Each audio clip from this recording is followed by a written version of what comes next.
Well, hello again, everyone. This is Bob Martin, the RC sub guy with the NautilusDryDocks.com, and I am on my way to the airport where I've got my plane parked because I am getting ready for a longish flight from Spring, Texas, up to Des Moines, Iowa, where Maury, good customer of mine, has a boat that I have just purchased from him. I'm going to pick it up there and I'm going to drop off brand new cylinder that he ordered a little bit earlier on. I don't usually do this kind of thing, but it actually worked out really well because I needed to be close to Des Moines on another matter anyway, so kind of got a twofer on this one, and it's an opportunity, an excuse for me to fly my plane, and I don't need much of that in order to take it up. So just want to share with you what this day is going to look like. It's about 1:15 here right now. Should be, hopefully, like a 4-hour flight. They're saying it's going to be super overcast in the Des Moines area, so hopefully that's not a problem. I'm a VFR pilot right now working on my instrument rating, which means I can't go through the clouds. So hopefully we're not stuck above the deck. Everything looks like we'll be okay, but you never know. So, let's get started.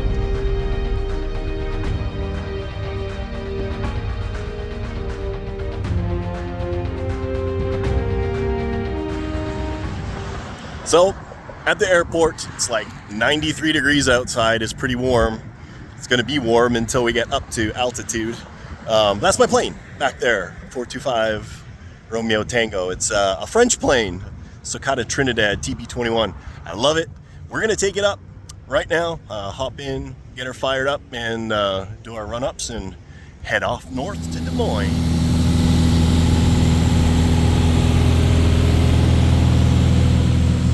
Originally flight planned for 9,500 feet, but unfortunately we encountered some massive headwinds up there, so I dropped down to 5,500. It's bumpy down here, but it's beautiful. A few clouds, lots of sun. We're getting there. 4.5 hours to go.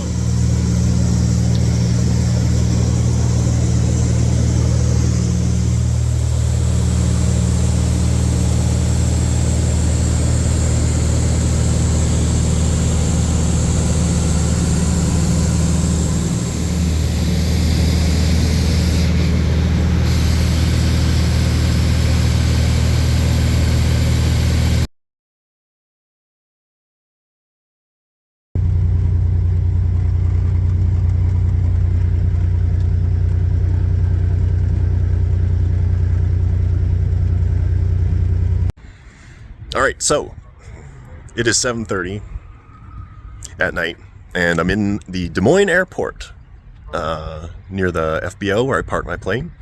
It's 8 degrees, and I'm in shorts. It's a little cold, 8 degrees Celsius, not Fahrenheit. Waiting for my rental car.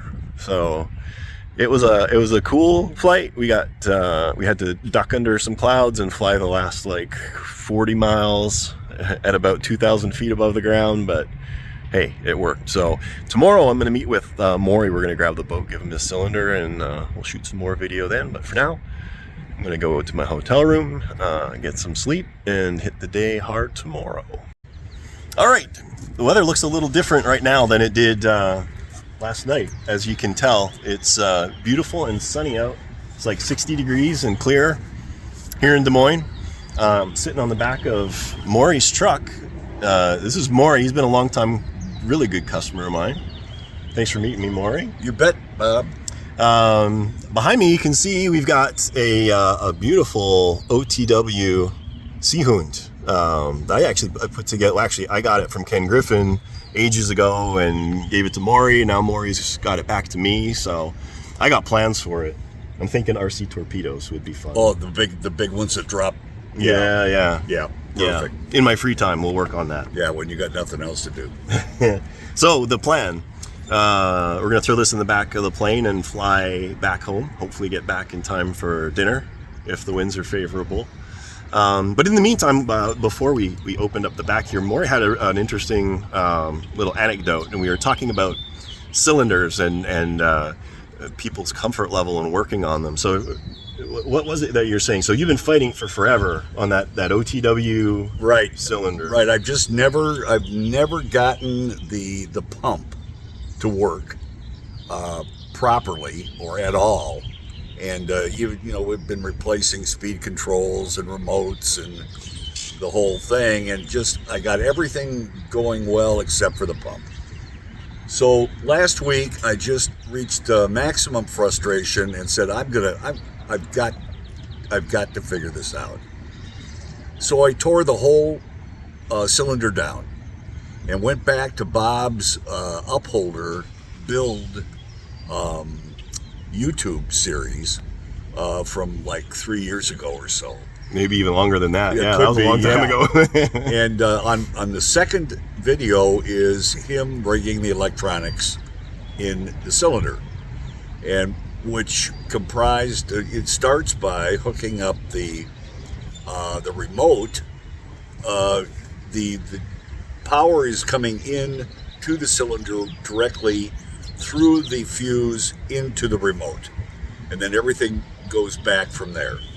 So that's what I did, and started from the front and went all the way back, and it worked. And there you go. And I had my fingers crossed. I'm standing there. Everything is put back together again. And I said, "Dear God, you just got to help me here." There's really not a better feeling, hey? No. After having a huge problem and figuring it out for yourself. So I'm doing all the controls, and then I hit the pump, and zzz, and it was a great feeling. But the long and short of it is, to really, if you're having a problem, you've got to start over again. You've got to tear things down and get a complete understanding of how these things work. And just kind of fumbling your way along and taking a chance look at a video here and there, it just isn't going to do it. So I had to share that with Bob because it was a frustrating process, and now we'll find something else frustrating. That's right. So I think the moral of the story is you can't be scared of your cylinder. When you're scared of your cylinder, you'll be scared to work on it. And if you're scared to work on it, you'll never fix it. You'll never understand it. Yeah, that's right. I got so upset at times. I just put it aside for a couple weeks. Mm-hmm. And then I'd go back at it and get pissed off again. And so, but nevertheless, the moral of the story is just find out how it works. Yep, absolutely. So there you go. Little words of wisdom from an unexpected travel video. Well, thanks, Maury. Appreciate everything. You bet, Bob. Appreciate the book. Appreciate your time. My pleasure, and always. And your little story. Thank you. All right. Thank you. We are off to the airport.